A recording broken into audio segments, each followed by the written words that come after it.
Hey, friends! Today's Patreon exclusive bonus audio is a questionnaire with our guest, Will Sloan. Find out his favorite film, his most unwatchable experience, and more, like where he falls on Southland Tales. Remember that you can join our Patreon for as little as $1 a month to get exclusive audio with our guests, full bonus episodes, dueling reviews from Seth and I, and of course, our undying gratitude. Patreon.com/Unwatchables.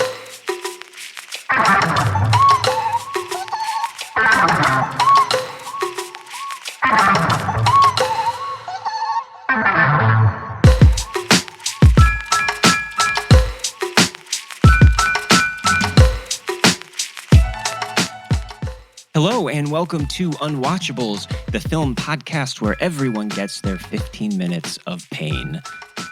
I am Marc Dottavio. Oh, I'm Seth Troyer.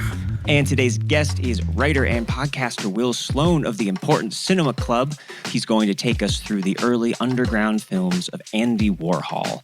The legendary pop artist was involved in some more conventional films during his career, but we'll be covering some of his most radical and, some might say, punishing cinematic experiments. We have 30 minutes of couples sucking face in 1964's Kiss, 27 minutes of, well, something else in Blowjob, and finally, an early adaptation of A CLOCKWORK Orange that makes Kubrick's version look like a Marvel film. That is 1965's Vinyl.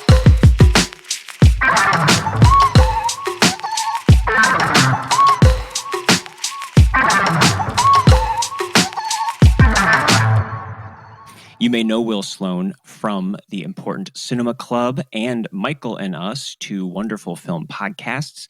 His writing has appeared in places like The New Yorker, Harper's, NPR, and many others. And you can also get his book, Moturn on Moturn, a series of interviews with the mavericks behind Moturn Media. You can also hear some of his commentary tracks on the Blu-ray releases from Gold Ninja Video. Are you still doing a lot of those? I believe there's stuff in the pipeline, hopefully. I realize I interrupted your introduction to me very rudely. I want to apologize for that. I'm already a terrible guest. I mean, if you can't interrupt your own introduction, what can you interrupt? Exactly. It's a great question. Yeah. You're coming to us all the way from Toronto, too, so we got a little bit of a lag there. And but thank you for taking time out of your many projects here to join us. I appreciate it. And I should just say, you're catching me in a really beleaguered state. Both of my sets of headphones died, or some version of died, like in the last 24 hours.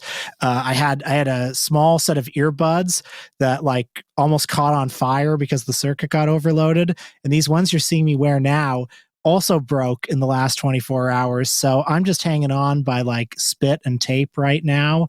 I hope I make it to the end. That's all I can say. Join our Patreon to get Will some new headphones. Anything helps. Anything helps. And click the link to donate. You. Yeah, it was like you're in a Warhol film. Everything is coming apart at the seams. Everything is deconstructed. It's all appropriate. That's life, so baby. True. But I'm a fan of the Important Cinema Club. I just listened to your guys' episode on Jim Varney and the Ernest films. What a blast! I'm kind of wondering what would be a good one maybe for us to do someday. It sounds like maybe Slam Dunk Ernest. Yeah, thanks so much. That already sounds about right. Well, for the mandate of your show, I would say that like, so you've got the first 4 Ernest movies, which were all distributed and partially funded by Disney. Goes to camp, saves Christmas, goes to jail, Scared Stupid. And those, whatever you may think of them, are in a whole league above everything that came after. I think for your show, like anything after the Ernest Scared Stupid line, steadily diminishing returns. It starts at the bottom and it only goes further down. I've always been kind of scared to check out Ernest Goes to Africa. It is exactly what you think it is. Okay. It lives up to the promise of its title and more. Mm-hmm. Okay, we'll keep that in our back pocket then. If we ever do that, maybe we'll ask you back so that we can have an expert. Please. But I know, I mean, you guys have like hundreds of episodes of that. Have you ever gotten to anything by Andy Warhol? Long ago, and I want to say like 2017, early in the run of the show, we did an episode on Andy Warhol and Paul Morrissey. Paul Morrissey, who of course became a very notable filmmaker in his own right. Like started Filth, and I would love to do an episode on just him someday. Yeah. Yeah. And I mean, I think he kind of, like after he left Warhol's employ, he did some things that were very different than the sorts of movies Warhol was making. The early movies like Trash, Flash, very much in the Warhol style, but with his own kind of idiosyncratic, touch to them. And Trash, not Filth. What a Philistine I am. Close enough. My memory is that I didn't particularly like those movies. But I don't know. I'm sure they're due for a revisit. I think I generally prefer the kind of purer Warhol that we're going to talk about on this podcast. I would assume these are definitely the most Warhol movies because, I don't know if he's that well known for filmmaking. I mean, it was definitely part of his thing, but I think most people probably think about, his pop art paintings, the Campbell soup cans, the factory, and all of the bohemians and celebrities and intellectuals mingling.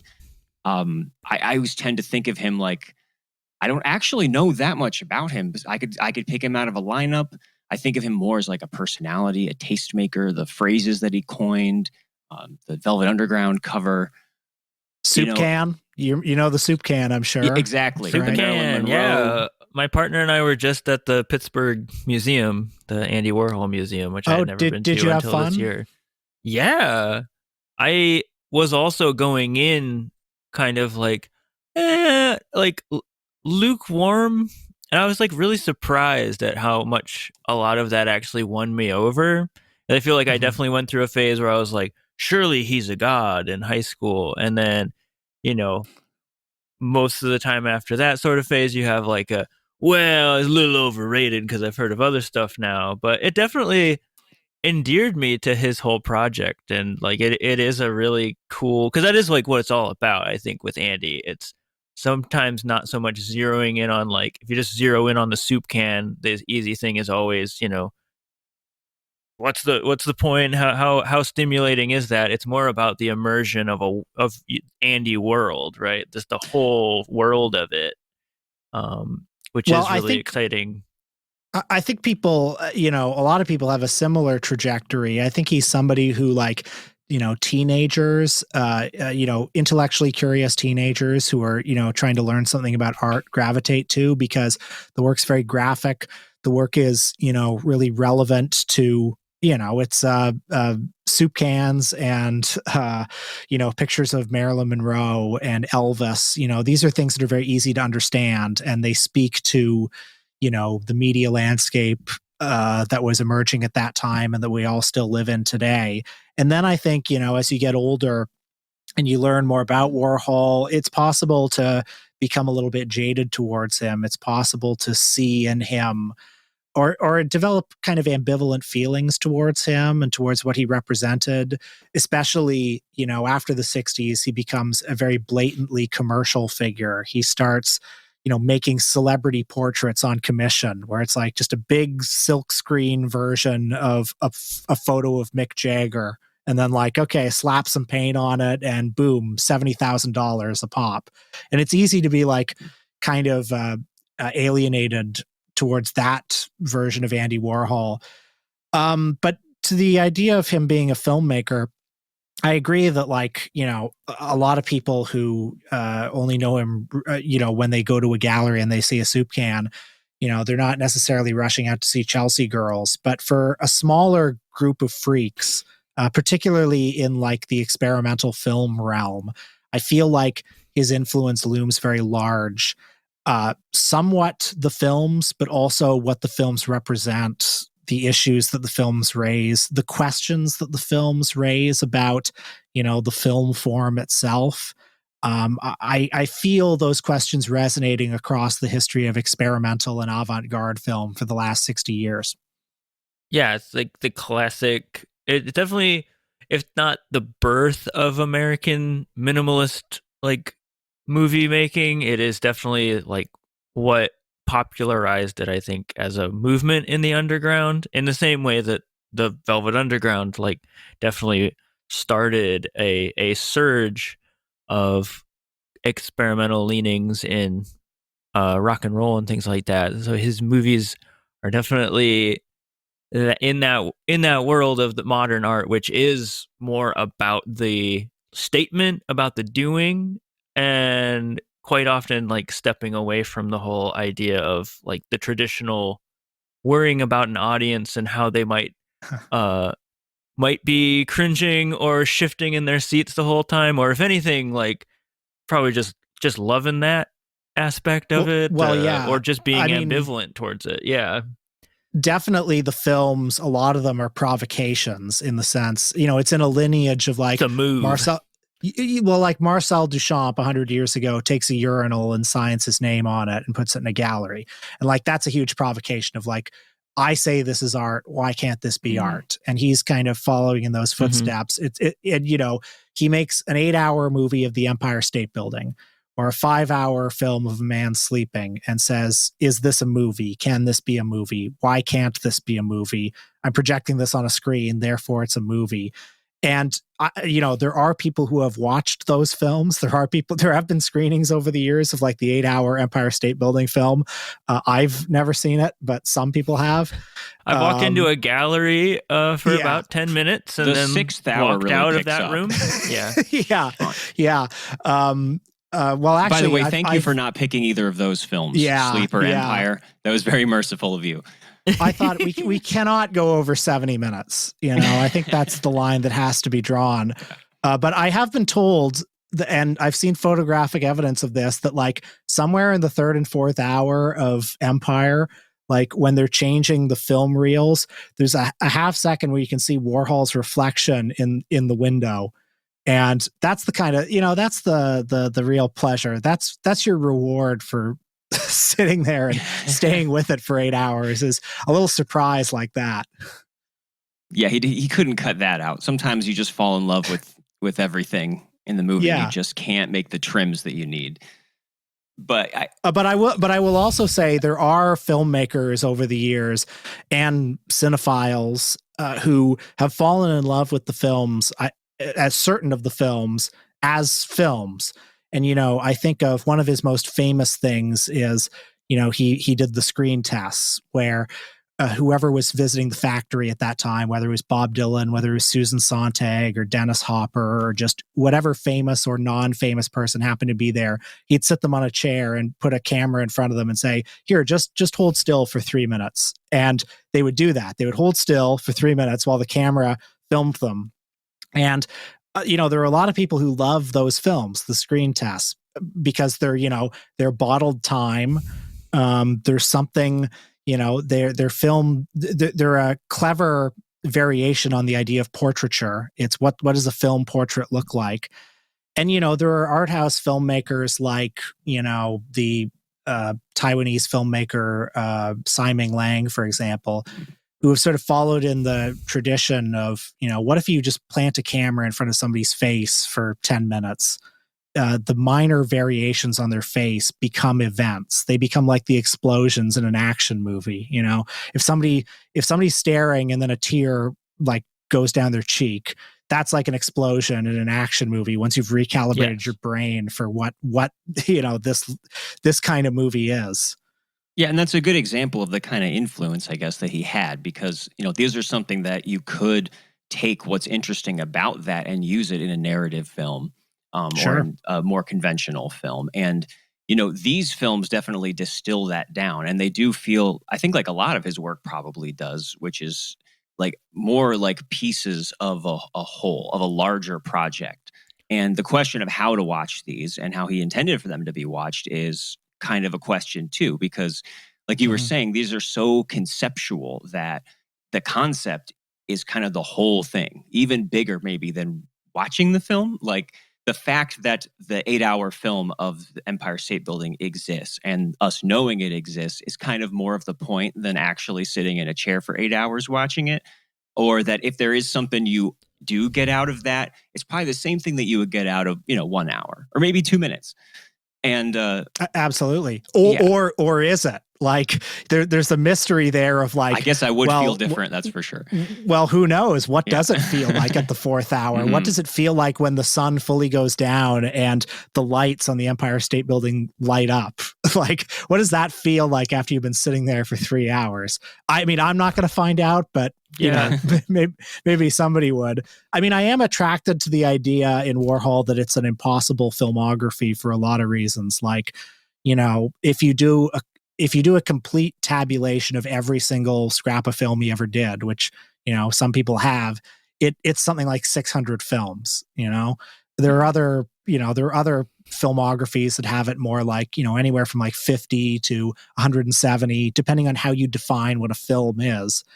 And, there's also the question of, which of these movies were meant to be watched, if any, and to what extent does authorship apply to some of these movies? When does authorship apply to when Warhol like presses the button on the camera and then leaves the room for 10 minutes and then comes back?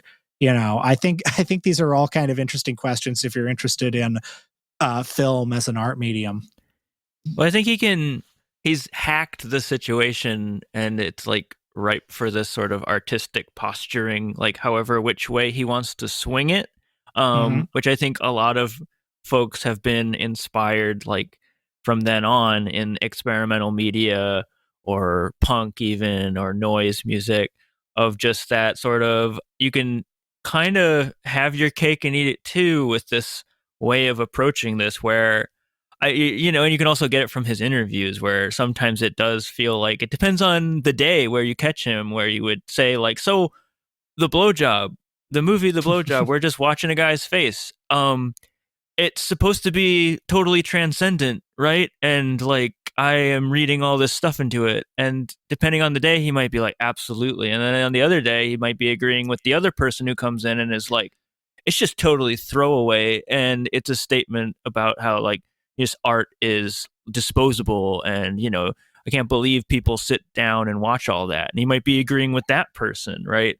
Like, absolutely, yeah. He's kind of set himself up, and it's a strategic place, which he is, a social climber. He is, provocateur, and he has fun provoking through art and through his own persona, and you can see that with these gestures, right? And yeah, I think it is dependent on the day with this guy, and dependent on the person who gets what out of it, right? Yeah, I mean, the ambiguity is important to, just the gesture of painting a soup can and painting it the way he did. The question of, is this satire or is it a celebration of consumer culture or is it both? That ambiguity has sustained the soup can as a gesture for like 60 years. It's such a powerful ambiguity. The question of like, what are we to do with this blowjob movie? Like, is it supposed to be watched or not? Like, has kind of sustained it for 60 years. And yeah, him as a public figure, like never quite telling you exactly what to think about it or what his intentions were is very important. Well, should we start with the blowjob? Maybe go into what the plot is for those who haven't seen the blowjob. You do the plot synopsis. Are we getting into spoilers? Like, yeah. What do you think? Well, really. So A Kiss, technically, I think, came before it, but they both came out in 1964, and they are both very much of a piece. They're kind of these, I think he used the word anti-films at one point for the cycle of, we have Sleep and Eat, which you can imagine what that is, and the Empire State Building, it's just called Empire, and then we have Kiss, which is 34, what I watched was 34 minutes of shots, like close-ups and some medium shots of different couples kissing. I saw some listings like on Wikipedia and stuff saying it was 50 minutes. Me too. I think much has to do with like how fast the film, how fast the film speed is, I believe you watched the uncut version to the extent that there is one. Okay, I didn't want to miss anything. Yeah. It felt like he fit everything in there. And Blowjob is, I think, like 27 minutes. But we can kind of get to that one maybe a little separately. Because Kiss is, I mean, it is that's very conceptual that we're just getting a bunch of different couples. We have some straight couples, gay couples, no female couples, unless I missed something.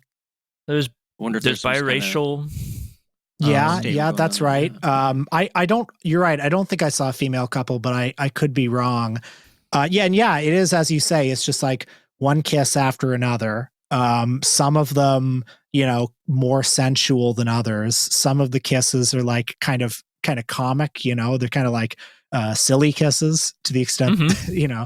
There's one guy who's really trying to devour the chin of the lady that he's making out with. That's right. Some of them are, I think, intended to be a little more erotic than others. But it is, just kisses over and over and over again.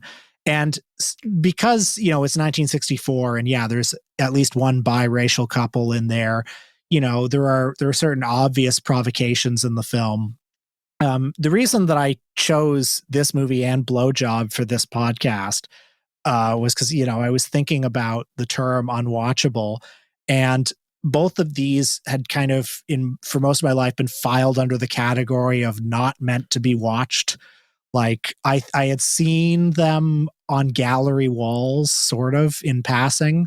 I'd seen pictures of them, and I kind of figured I got the idea. But I watched Kiss. I actually just sat down and watched it a few months ago.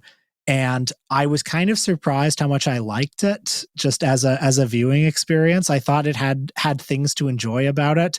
And I only saw Blowjob for the first time today in its entirety. And so, this is kind of an experiment in to what extent is this movie actually unwatchable? Like, is it unwatchable? Is it meant to be watched? Can it be watched and enjoyed on any terms? I'm curious, what you guys think of Kiss. Did you find anything to enjoy here besides, just like the conceptual nature of it?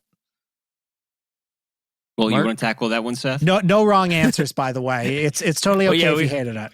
Yeah, for each of these, we should probably go around because each of them has their own specific kinds of challenges, of course. Kiss was definitely startling. I think I was wondering if there was a little bit more, but it was just a montage of kisses. And I really was going in swinging. Like I was like, I go to experimental movie showings and stuff, and I make experimental movies. I'm ready for this. Let's go. Let's go. I was having some difficulty. That's totally okay. No judgment here. That's fine. I think it's really an unhelpful time to watch these. We have clocks and distractions on us at all times, and especially I was like, I don't know. I watched it on my laptop because I like downloaded it to it. First of all, probably not like the most theatrical experience, and also you have that. Even if I would have gotten it on my TV.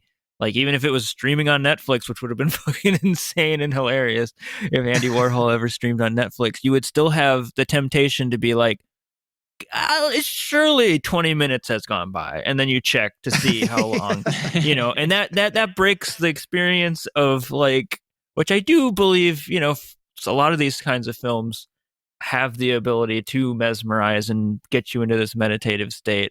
That didn't help. But I'm making up excuses. I mean, I did just kind of crash and burn a little bit halfway through this and was kind of like looking at my phone a little bit. I'll admit it. We gotta be honest on this podcast. We gotta be honest. And I was by the end though, the gay kissing was like, whoa, this is exciting. Whoa. And then by the end I was like reading on the wiki page. It says, where's the Bela Lugosi kiss? Is Bela? He's like listed in the credits. It's near the end. It's like an excerpt, like a doctored excerpt of, I think, Dracula or some film that he was in. Yeah, and that's like the thumbnail on Wikipedia, I think. Yeah. So I was just like, I didn't watch that. What? And it's like, I don't think we really get a zoom out where you see that it's Dracula kissing. I think it's like zoomed in kind of. Yeah. So then I went back and I was kind of like scrubbing around, and it was kind of fun to remember it. But Yeah, that part that was totally a long went way over of my saying I had trouble with the movie that was just kissing. head. Well, and you do latch on to little details like that, right? When you're trying to kind of figure out a way into something like this, because the length is a issue. For me. Also, there's no sound at all of this, not in the silent sense of that there's music or something. And this is something that we talked about when we did an episode about Stan Brakhage and Dogman Star, which also Dog is Star a Man. completely silent Dogman, whatever. Dog Star. Yeah. Dog They're Star gonna Man. eat you to death. Those I'm film getting it nerds mixed in up the with comments. the Suede album. But and that was actually the toughest part for me to get through with the Stan Brakhage stuff. And I remember I actually ended up watching it another time with like Swans or some other music that we put underneath it. I think Tony watched it with Abba Gold underneath it because the timing worked out perfectly. See, I didn't do that with Brakhage because it was so like visually like all over the place. So I got into that. But this, it was just so minimal with its visuals that I did wind up trying some music, but it still felt wrong, so I turned it off like I was doing something naughty. That's exactly what I did. Did you put on music too, this time? I tried for a little bit, and then I was like, this really just doesn't feel like part of what I'm seeing. And so I did feel like I was like while. may have been okay with it because I heard that there was a Tony Conrad like version of this movie. Is like a minimalist composer, and he made music for it. Oh no, not Tony Conrad. It was Lamont Young. Lamont Young, like big minimalist guy. He made music that was supposed to go with this, and I couldn't find it anywhere. I was like, maybe I could watch that, but that would still, I don't know. Yeah. Yeah, Anyway. I read that it was playing in the entrance lobby at the New York Film Festival along with that like drone soundtrack. And that, I guess, is another thing that brings me back to, I did find a quote from Warhol basically saying that these were intended to be like projected on the wall of a room. So you could look at it when you felt like it, look away, do something else. Maybe a band could play with this in the backdrop behind them. So you're right that sitting down and watching it just, I watched it on a 90-inch TV. And it still felt like this isn't really what this was meant for. Now, that being said, there is little things in the details, since that's all you have to glom onto it, seeing how long it takes before inevitably, usually it's a woman, ends up like laughing because they just like, how long can you do this? And there is a sense, which I got, within the first like couple minutes of, wow, kissing is weird. And yes, it starts silly, to look yeah. like the two people just like almost like watching someone eat for 45 minutes, where it's like, what are they doing? And do I ever want to do this again? Yeah.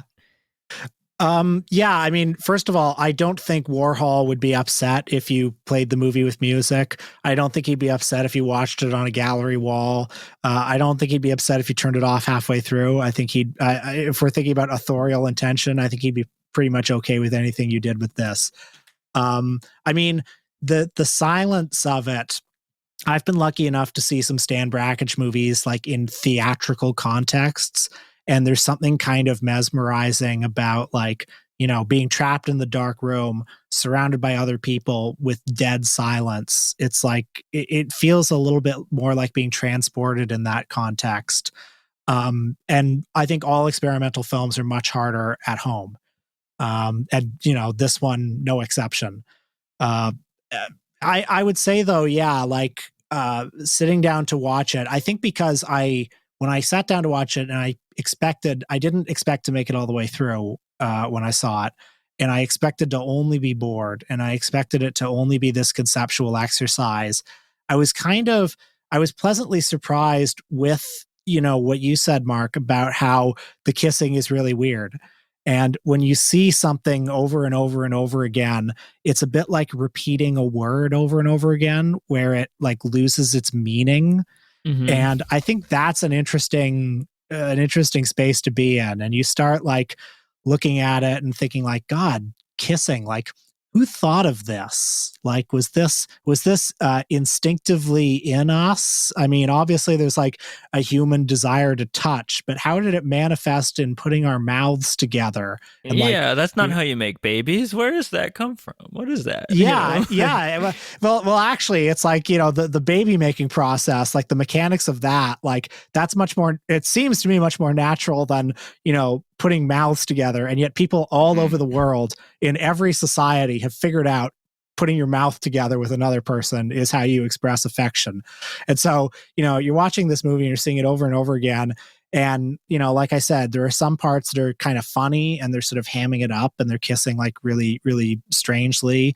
And there are other parts where they're kissing extremely sincerely and it becomes, borderline erotic.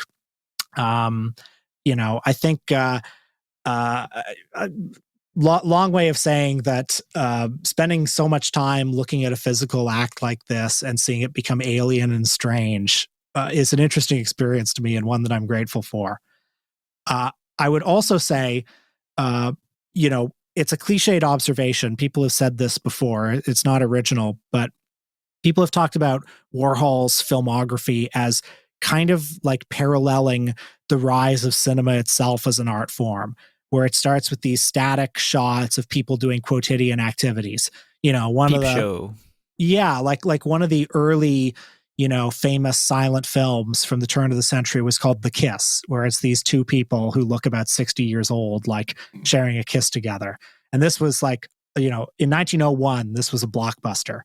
People watched this and it was forbidden, and this movie, as one of Warhol's first films, kind of harkens back to that. And then, like cinema itself, he discovers sound, he discovers visual grammar and visual storytelling, he discovers color, and then, narrative and characters, and then all the way up to like, the last couple movies that he's involved in are so much like real movies that he's barely even involved in them anymore. He's just kind of slapped his name on them.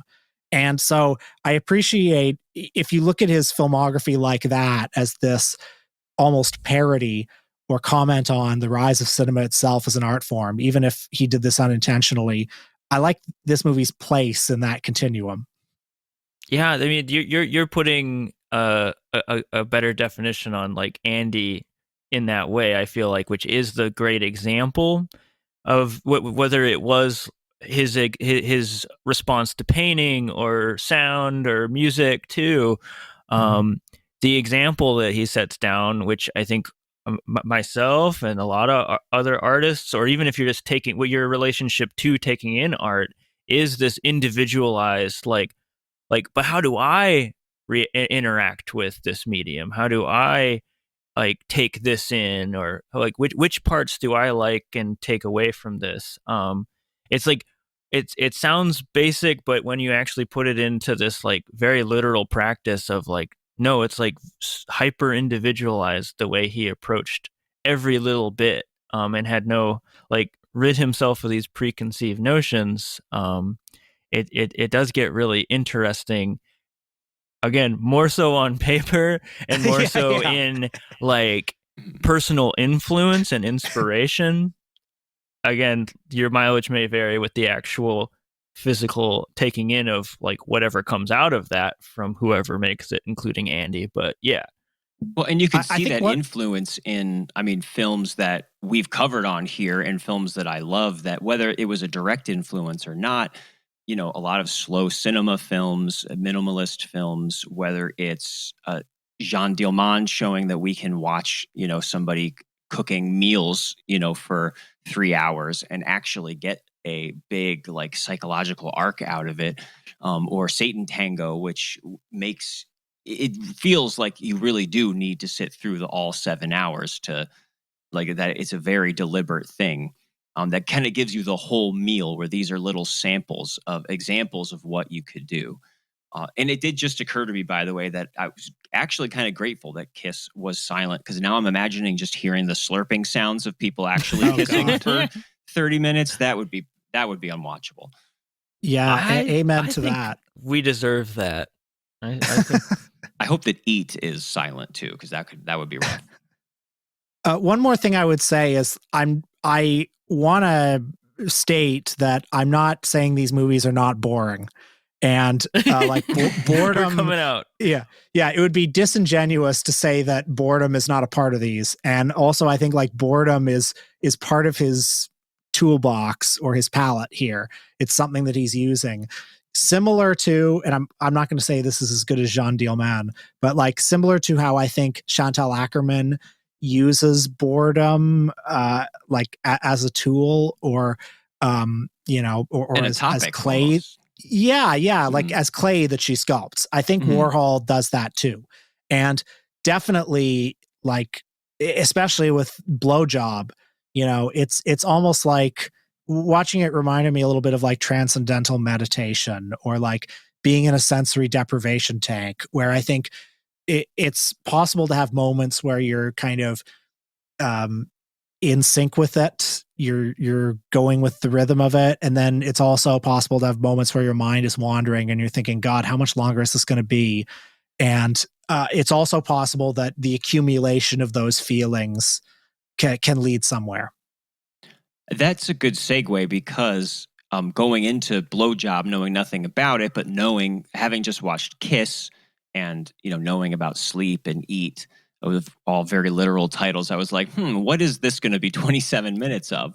And it turns out it's way less salacious than Kiss is. And actually, I had a much harder time with this one than I could have watched it at work. Because this, I don't know, is there ever, it is a close-up of a face. Is there ever an actual cut in this? Or is this a legitimate There are these like frosty sort of hazy cuts of some sort where it seems like they changed the reel or something. But I think that's what happened. I don't know for sure. Like there are moments where it becomes overexposed. And I think there's probably at least one real change in there. I'm not sure. I do feel a little guilty making you guys watch this one, but I mean, your podcast is called, Unwatchables. So boy, well, you really did it with this one. I'll tell you what. Yeah. Again, I could have chosen Sleep. I could have. I went with the one that was not that long, but obviously long enough. Well, most people hear the name of the podcast and they're like, "Oh, I'll tell you what's unwatchable." They like find like, Penis Grinder 2 or something. The Human Centipede or something like that. Yeah. Some poser shit. Yeah. I guess I would take this over that in some ways, but if we're going around, this was definitely one more over the edge with Kiss of just like. I was defeated earlier, definitely. I don't know. I was, because it is, the whole thing is it's just the face. We don't see the dick. We don't go anywhere, and it's not even that. There may not be a real blowjob really actually happening. Yeah, it doesn't even seem like it. It seems like he's kind of acting. Or even being coached, perhaps, like as to, and now like throw your head back up. And it seems very deliberate, his motions. Like he doesn't like writhe around or do a lot of different things. It is kind of just the same movement over and over again. It's not looped, I'm pretty sure. But his move is like he closes his eyes and rolls his head back. And then he like kind of goes back and then he does it again. And so are we getting conspiratorial here? Do we think he was not actually getting a blowjob? Are we that would be a real bummer if Andy Warhol's the blowjob. Like he was like, well, we can't do that. That would be naughty. Yeah. If he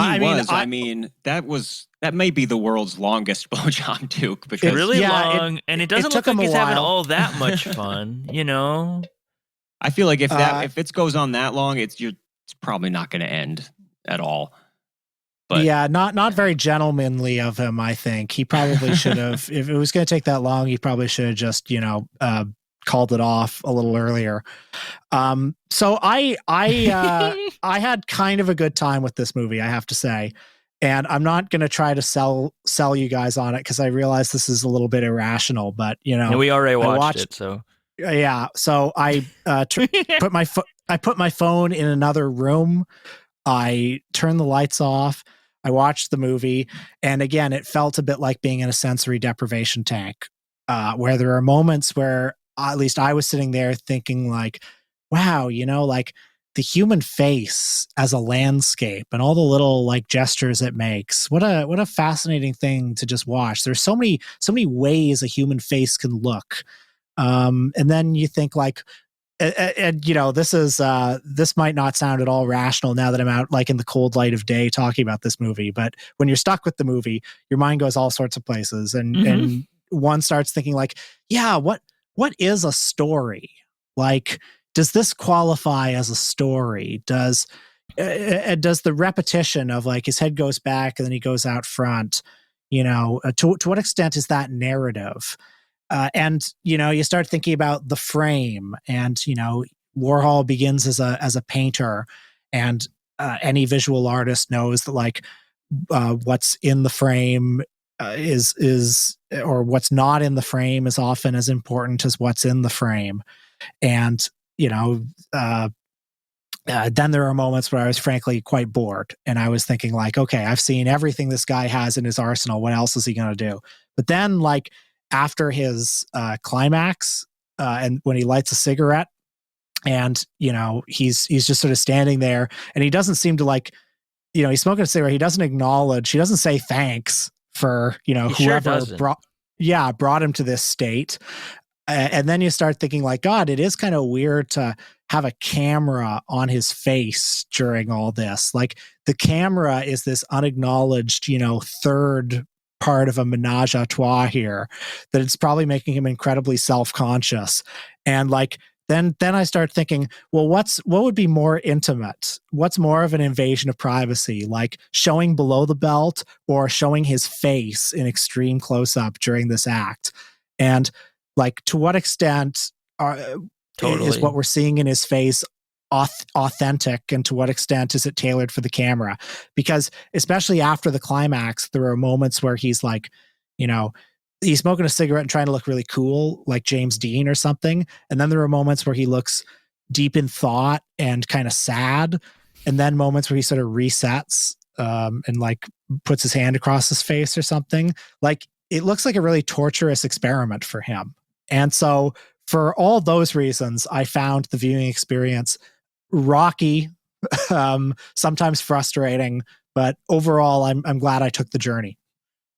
I did wonder, if this wasn't called Blowjob, I mean, doesn't the title does a lot of the heavy lifting here, right? Because it puts that in your mind. I kind of wonder if this had no title or something, like how would you approach it then? That's The title is everything, the title, and the title, in classic Warhol fashion, it's like, is the title a joke or is it serious? Is the whole movie a joke or is it serious? Mm-hmm. Like the idea of calling a movie Blowjob and then not showing the blowjob, but showing the guy getting the blowjob.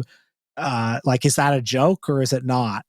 And also like, experimental films throughout the 50s and 60s kind of had a reputation, in normal mainstream society as being like quasi-pornographic.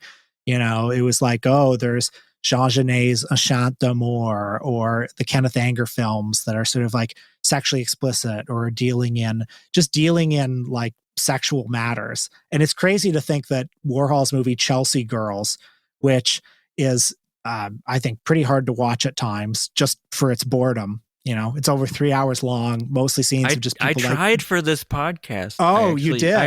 I'm an overachiever. I got about 5 minutes in, and then skimmed around. I don't know, but that's a wild one. Oh my God. I saw Chelsea Girls once a long time ago at the Anthology Film Archives, and about 10 minutes into it, the film broke, and they said, oh, the film broke, we're going to fix it. And fully like 2/3 of the audience just walked out at that point. They were like, okay, all right, we've figured out what this is.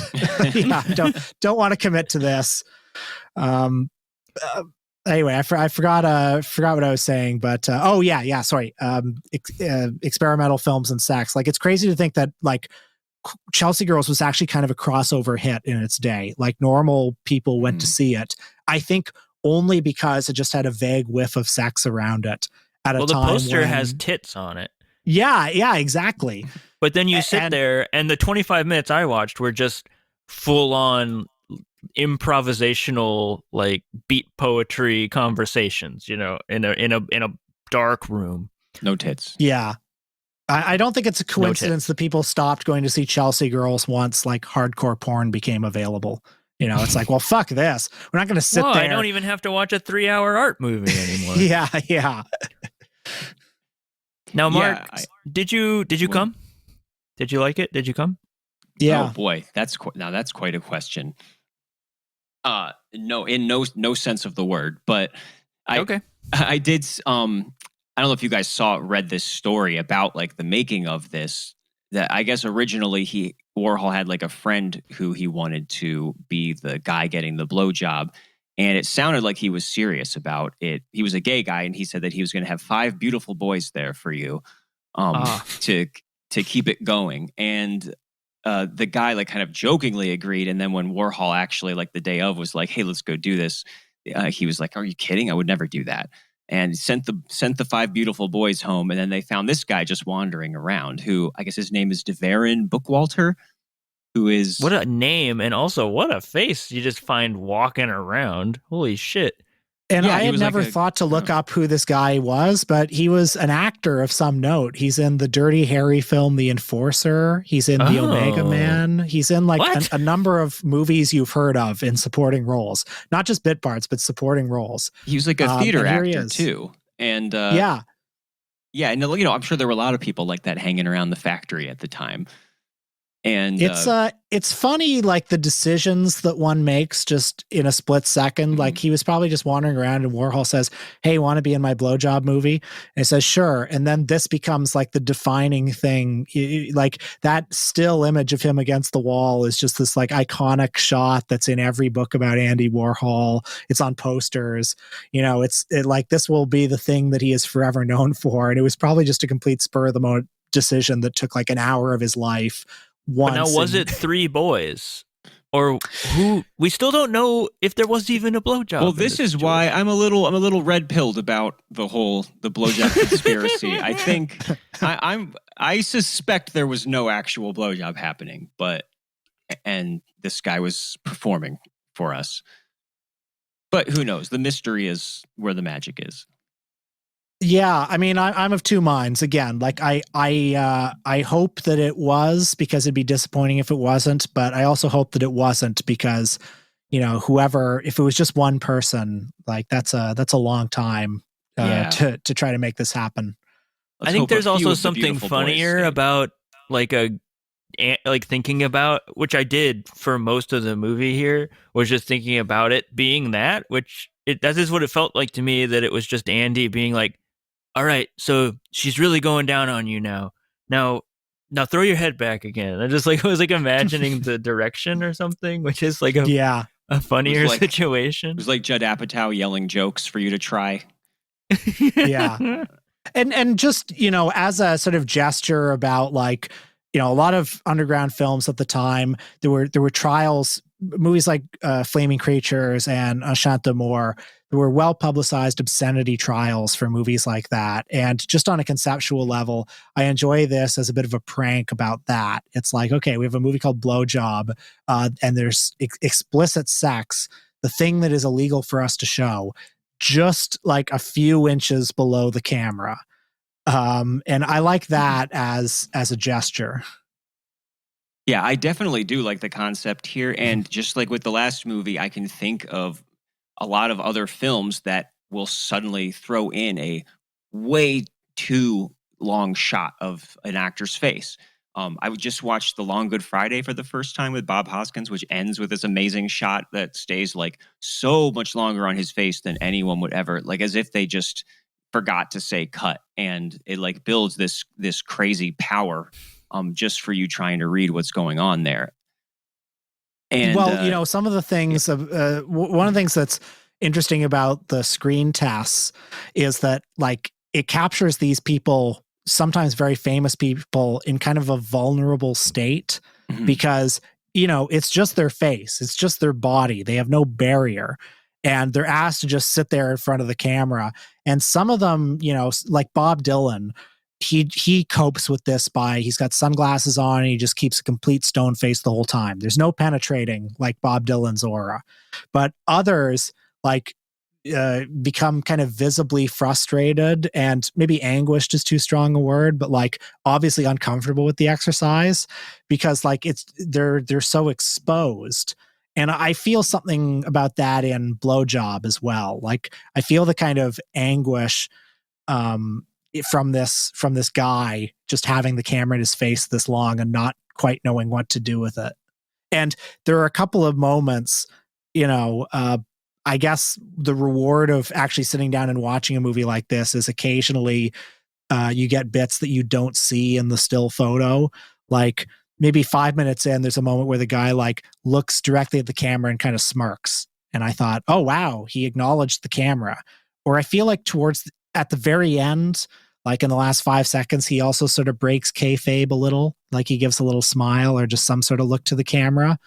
And I guess I'm glad I watched the movie, if for nothing else, than to see those moments. That's a good transition to the next film, Vinyl, because it was weird that, this Blowjob did definitely, like, I had the hardest time with. That did break me, like, about halfway through. Time. Maybe even before that. Yeah, ironically. Hell yeah. And so knowing that I did hear the log line that, Vinyl this is the first adaptation of A Clockwork Orange. And I'm like, oh, wow. Well, this is going to be like maybe a real movie or something. Like this is going to be such I did get psyched.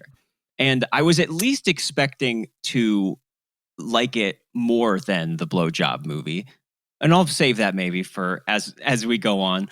But in a way, this is just as alienating in ways as these other films are. And even calling it an adaptation of A Clockwork Orange maybe is setting up expectations that are not helpful going in. But that is definitely the first most notable thing about it, especially since this was 65, which was 3 years after the novel came out and 6 years before Kubrick's version, which we also have covered on this podcast.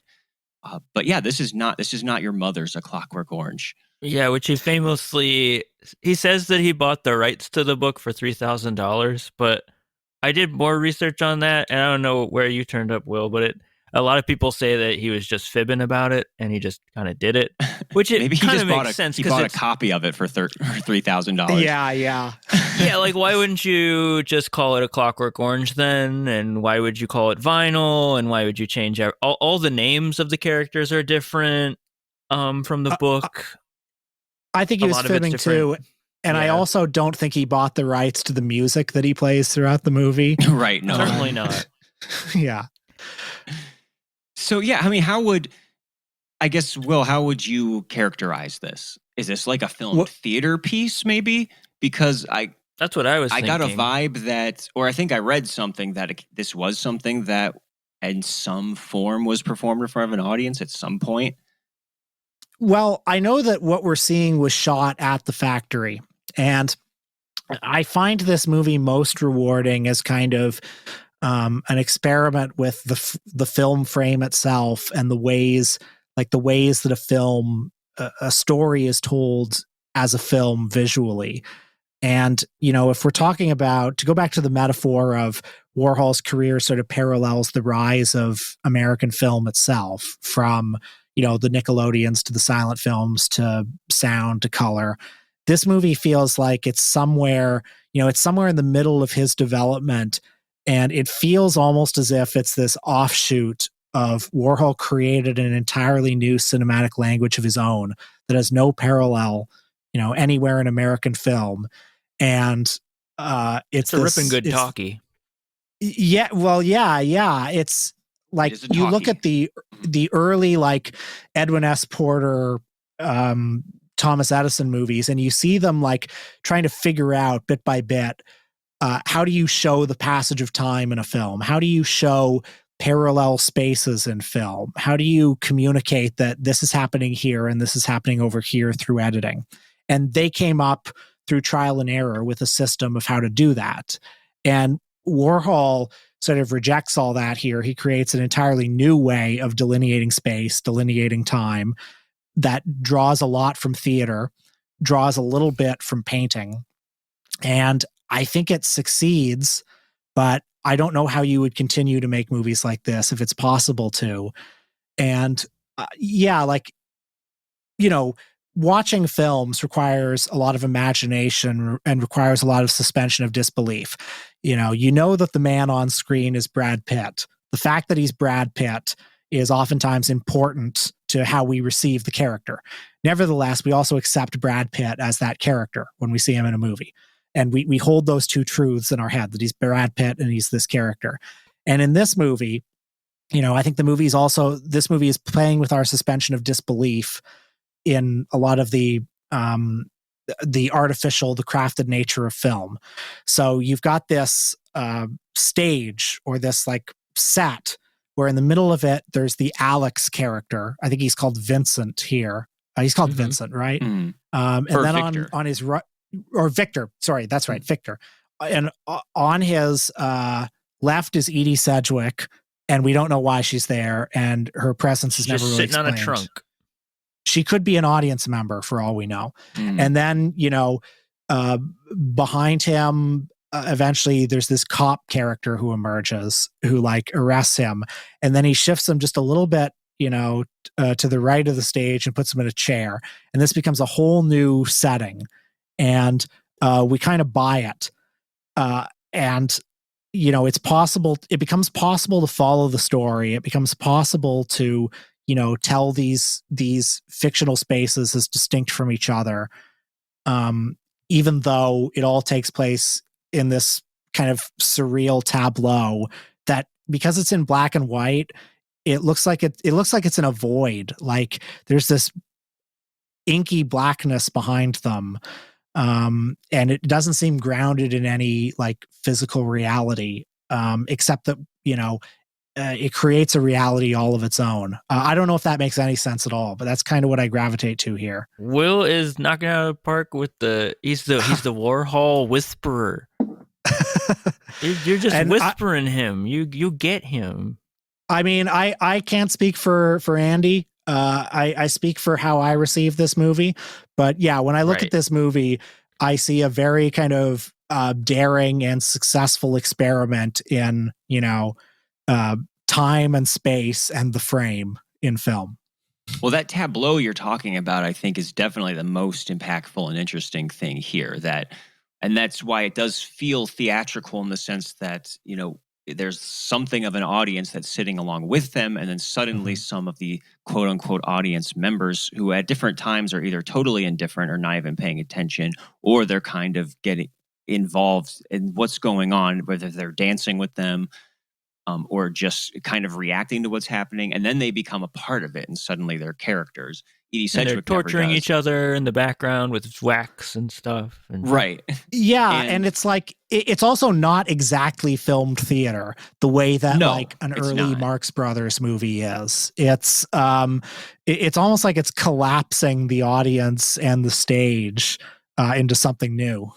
Or collage or transparency is going on. Yeah. There is the not always, but yeah, there's like 3 different scenes happening at the same time. Absolutely. Yeah. Now, what's actually happening is kind of another story, because it's kind of the trajectory of A Clockwork Orange. I also kind of wonder, like, if I had no idea that this was an adaptation of that, at what point would I kind of catch on to the influence? And I feel like I would. I'm not sure exactly where. Maybe by the time they're doing the Ludovico treatment on him would be when I was really sure about it. Because before that, there's no NADSAT language in this. There's actually more of a 60s slang kind of language. And they keep calling, where we have the old in out from the book or the movie. Here it's the old up yours that they say over and over. And it's clear enough that he's attacking somebody, and he talks about how he likes to do bad things because it's what he enjoys in the beginning, which is setting up the thematic framework. And then we do get a version of him like getting caught and going through the treatment. At a certain point, I definitely lost the thread. Once the treatment starts, that really seems to take up a huge chunk of that's when they're like legit doing like S&M shit. Like they put like leather stuff on his face, and they're pulling his Mhm. clothes off, and which is it is kind of a wild approach. But if you just are going to bringing take this as a SM. performance, I mean, what would you say about the guy who plays Victor? Right? I mean, he's not exactly a Malcolm McDowell. None of No? these seem No. like accomplished actors in the conventional sense. And reading that this was unrehearsed is not really a surprise. It seems more like they're filming a rehearsal or maybe even a table read. There's times where they seem to pretty explicitly forget lines, especially the guy. That Where he actually became, along with the fact that it was just kind of long for what it was, that became actually the biggest stumbling block for me, which I do think I maybe enjoyed this the most out of all of them, but like that was the most frustrating part for me, was just the fact that the dialogue, it was almost every other line getting fucked up at a certain point, to the point where it is like almost totally unintelligible. Like not just like starting and stopping, but like starting and stopping and starting and stopping, and like still not even getting the line out. Like it's just like still garbled in some kind of way, which ranged from interesting to mostly just like, oh my god, I would actually maybe enjoy some of A Clockwork Orange in this, I suppose. like, would he have killed Andy to have them do a table read beforehand? Maybe a rehearsal or two. Also, we Yeah, should I mean, note that it sounds like this is where, recorded like These with a folks camera aren't going to mic or show up something. to a table reading. I mean, it sounds like this the is microphone where, placement actually does make a lot of this unintelligible, right? That was frustrating too, Okay. because you are like, I think I know what he said, so that can be annoying. that's my big problem with Chelsea Girls. Actually, it's impossible to understand anything anybody says in that movie. Which for a And movie you that's saw that properly in like a theater? Because I I saw watched it I on- watched some of it on YouTube, and I was like, well, Yeah. I hope this is just the YouTube upload. I mean, no, I saw it projected on shimmering 16 millimeter celluloid, and like, Ooh, that's a it did bummer. not. Yeah. Yeah, it probably like, yeah, like it is Once again, actually possible. I think they're saying cool things that are insightful, but I am imagining what they're saying. They're not. They're not is the thing. Like you can watch it with subtitles, but it doesn't make a huge difference. People have done subtitle tracks, but they're just babbling speed freaks. Sure, you know? yeah. But yeah, like. But what you're saying about vinyl, it is true that like one of Warhol's geniuses is that everything that's good about his movies or his art, he can take credit for, and everything that's bad about them, he can kind of retcon into being like, oh, well, that's the point, you know? So like we discussed earlier, yeah. So like if the acting is bad here, if it looks like amateurs like stumbling over their lines, it's like, yes, well, you see, he's making a comment about acting itself and about the idea. No, it's not bad. It's proto-punk, you know? Right, exactly. Yeah. And yeah, much depends on how much patience you have and how much leeway you're going to give him and these people.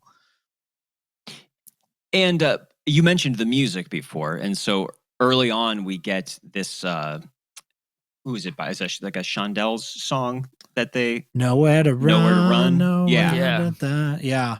And that, that definitely jumps out to you, because then, I mean, Victor starts just dancing his ass off to this song, and then he plays it again, so we get two renditions of the song. Which, oh my god, that was like, for me, stood out as like the definition of like what's annoying in art film sometimes, where it's just like, that was actually a moment that grabbed me, and then they're gonna do it again. Like even the moment that feels like, oh, this is like a punch, like, oh, I felt something there, and then it's like, oh, you like that? Well, we're gonna do it again, and they're like, well, no, you don't have to play the whole song again. No, they're doing it. They're playing the whole song again. Like that is like sometimes my feeling about like drone art in that way. Sorry, Marc, go ahead. Well, just by the time we get to the last like 20 minutes or so, I mean, I was begging for more songs to come back on. And luckily they do. We get a bunch more like Kink songs and Rolling Stones songs. I'm not exactly sure what role they're playing at that point. Well, Kinks, it's a joke, Marc. You don't, Kink, they're being kinky. Yeah, I guess so. I mean, I do think that he does have some kind of an idea here that he's placing this into their present time culture as opposed to this futuristic culture, which is why he has his own version of NADSAT that they're singing or saying. And obviously he's trying to get at something here with having all of these modern pop hits. And you can't help but think about the role that classical music plays in the proper adaptation in the book itself and Singing in the Rain. But really, I was just happy that it was just like something at that point. Because really, once that treatment started, I couldn't really tell what was going on after a certain point.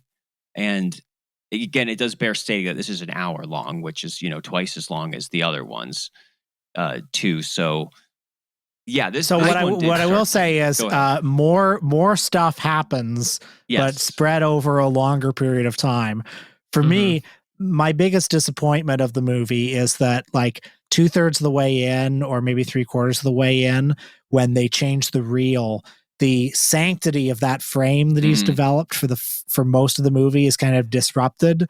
And I find that a bit of a disappointment, like the sudden intrusion of like a close up. I find disappointing in the context of like having all of that activity and all of these spaces existing in that one frame, basically. And then I mean, if I'm being stingy, I could point out that I think to go back to the music, there's also an aspect that I feel like maybe he didn't even read the book all that well, or like the themes all that well, and that the music in the book is like the juxtaposition of an evil teenager doing evil things to the music of like the highest order, like high art, like Beethoven is like the whole point. And it is like, it's like that he would just say like, well, that was just his favorite song. And then they weaponized his favorite song. Is like that he would just arbitrarily make it rock and roll in this is kind of like missing the point, because rock and roll, especially at this time, would have been seen as low art, right? Which I is think just as an just adaptation, a stingy thing to put in there, but yeah. As an adaptation of A Clockwork Orange, it is flawed. Ouch. That is diplomatic. And I mean, but again, more interesting in I was squirming, but once we did get to the end, there is something very interesting about the fact that they're bringing BDSM into this, which I think might have been like one of the things and one of the takeaways for Andy in the reading of the book, right? It's just like, ooh, he ties him up and like he's can't get away. And it's like, it's an interesting take, which I never thought about, that someone could maybe see that as a kinky thing, right? The whole, I forget what the treatment is called thing, but that treatment that Alex goes through with the eyes open. Yeah. Which is very our porno, podcast logo, right? Is that like taking an original source like fucking Star Wars and like, how can we make this erotic? It's just like, that is such an interesting way of like taking A Clockwork Orange and like, yeah, like that's what I took away from it. It was like kind of kinky that they all got tied up and got tortured and had to watch things, and there's. Which it's very of that scene, and they're kind of using it the way they want to use it, which I thought was cool. Again, I was ready to leave the room and say, good job, like you guys keep it up. But yeah. I definitely hear you.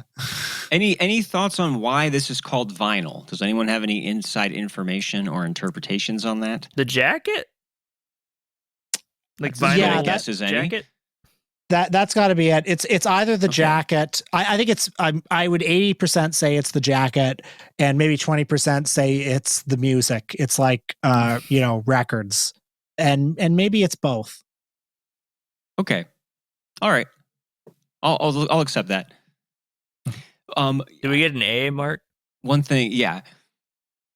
Actually, the most compelling moment of this for me was at the very, very beginning. Which kind of set my expectations a little bit, because it does start with a close-up before it pulls back to set up this milieu. Yes. And the very beginning, he just has this very mysterious kind of expression and gait to him.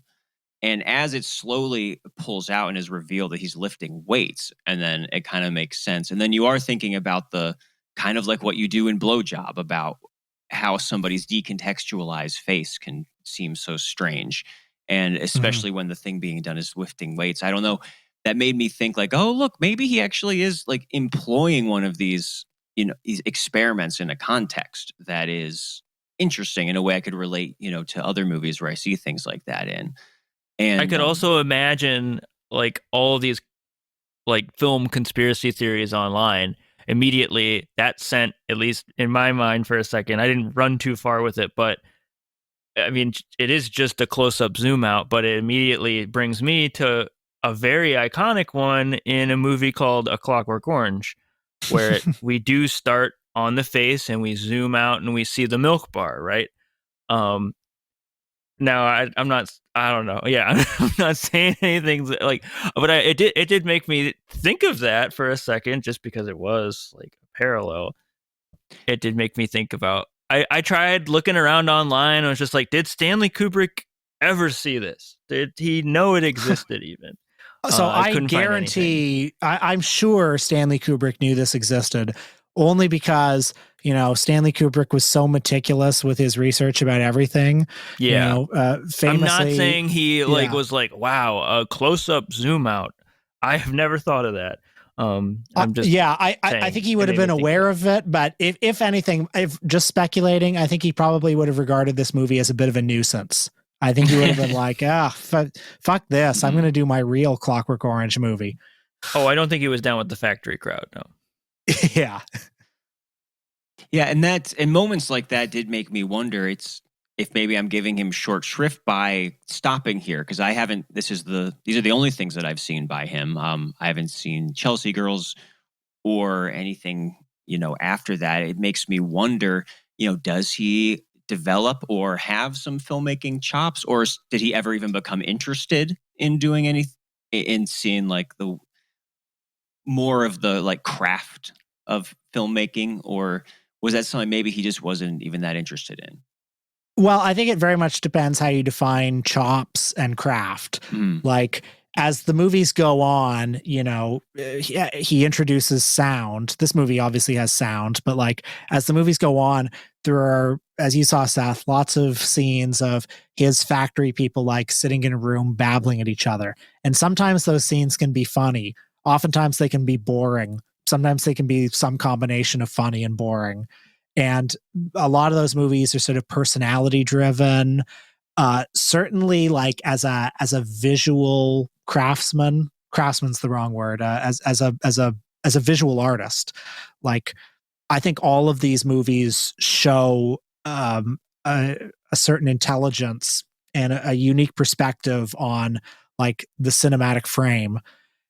They bespeak his origins as a painter and his origins as somebody who's thinking about composition. So, is that filmmaking chops? It's something. I would also say a lot of his development came in the form of, after he was shot in the late 60s by Valerie Solanas, famously, he left a lot of the factory crowd behind. He made the decision that it's probably not smart for me to have all of these like weirdos and drug addicts and hangers on and fame seekers. Just like, I shouldn't have an open door. Yeah, like an open door policy about these people coming in.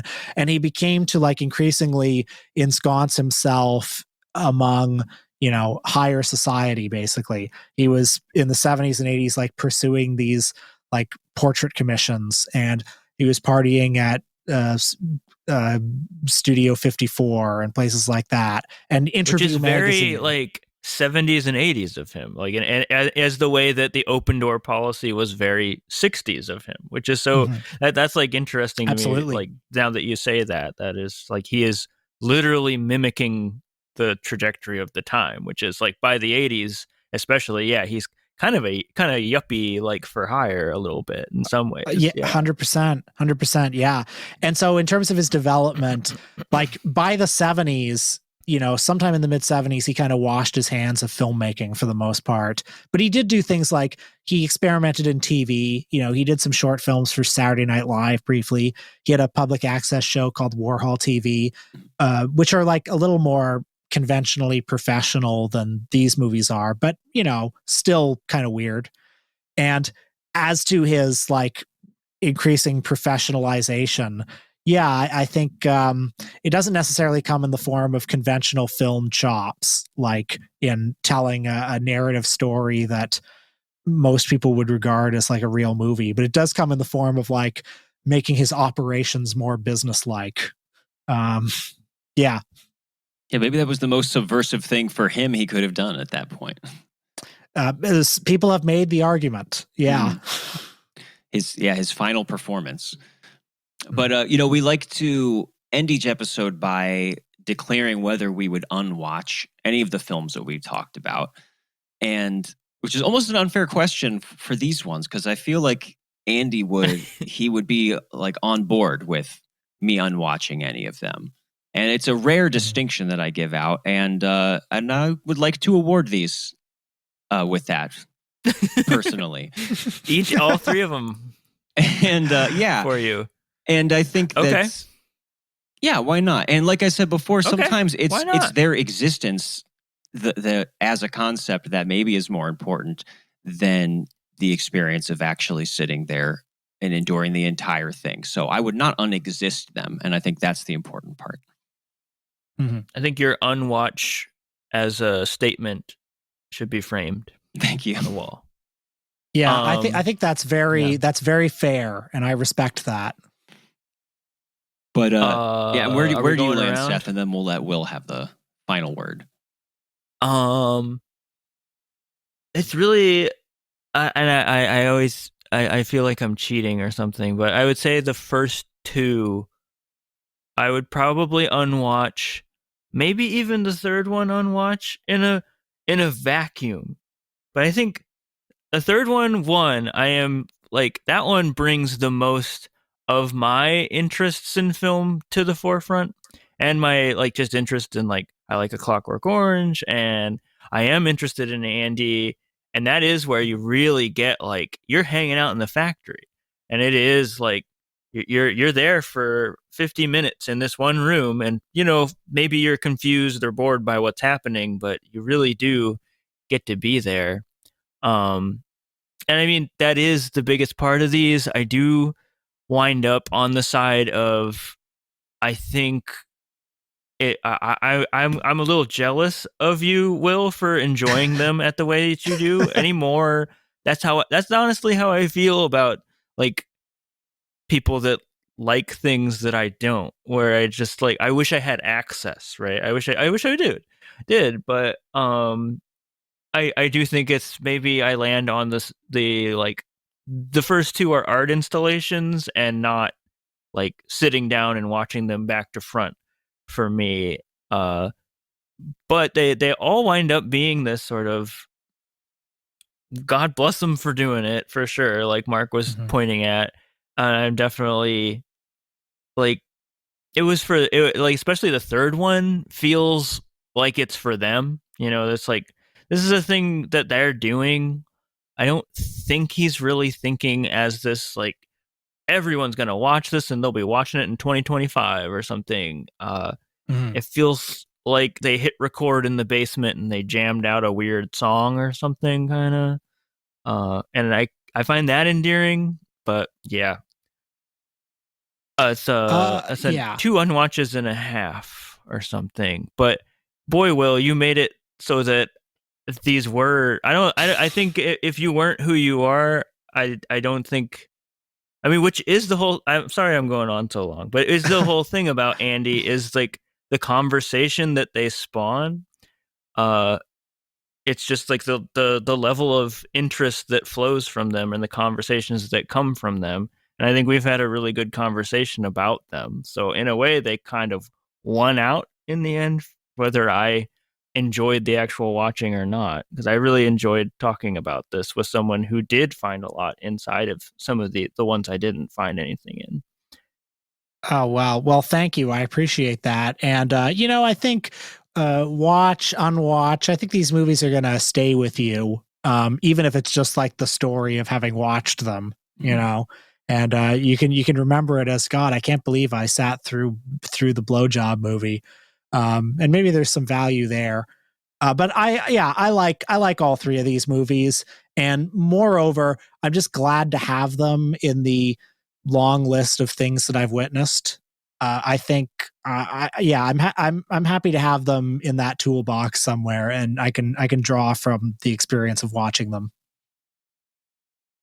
All right, I think that sums it up. And I was telling a friend about these movies before we recorded this, and their question was, "What? How are you going to talk about that for an hour?" And we did it, and I think we could have said a lot more. Will, thank you so much for joining us and for your time and for providing all of the context for appreciating these films. And I definitely don't regret watching them so that we could have this conversation. So really, I don't know if I wouldn't unwatch them in reality. But nice. I won. Yeah, you did. Nice. You came and you conquered. And you can't go back. There's no going back, Marc. You're not allowed to do that. I know. Well, the whole unwatching Against the thing, rules. it's a symbolic. It's a stamp. I got to use it every once in a while. Oh, so you're being Andy right now. You can't just have your cake and eat it too. I'll do whatever I want with my cake. But Will, God, that's even more Andy. His podcasts are The Important Cinema Club and Michael and Us. Is there anything else that you want to draw people's attention to or tease? This episode should come out about 2 weeks from the time of us recording it. Oh, well, in that case, it's very possible that my next book will be up for pre-order by now. I wrote a book about Ed Wood. It's called Ed Wood. Sick. Yeah, it's called Ed Wood, Made in Hollywood, USA. It's a critical study of Mr. Wood, his films, his writing, his whole career. And it will be released by Or Books. I share a publisher with Slavoj Žižek, which I'm very excited about. And, how about that? Yeah. And so I think that should be available for pre-order by the time this drops. And if it's not, keep an eye out. All right, that sounds awesome. I can't wait to check that out. And we should talk Ed Wood sometime.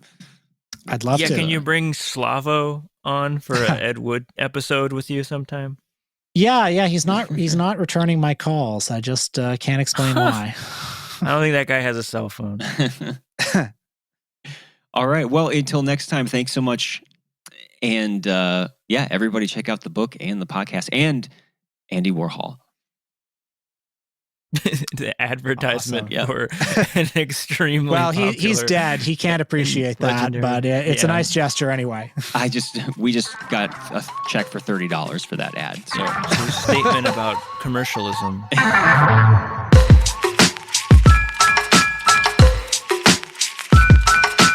Unwatchables is produced by Tony Scarpitti, hosted by me, Marc Dottavio, and Seth Troyer, with artwork by Micah Kraus. You can find Seth and I on Letterboxd under Marc Dottavio and Sloth Troyer. You can also check us out at unwatchableспod.com for links to our Twitter and Instagram, or support us on Patreon for bonus content and to have a say in what we watch. Thanks for listening.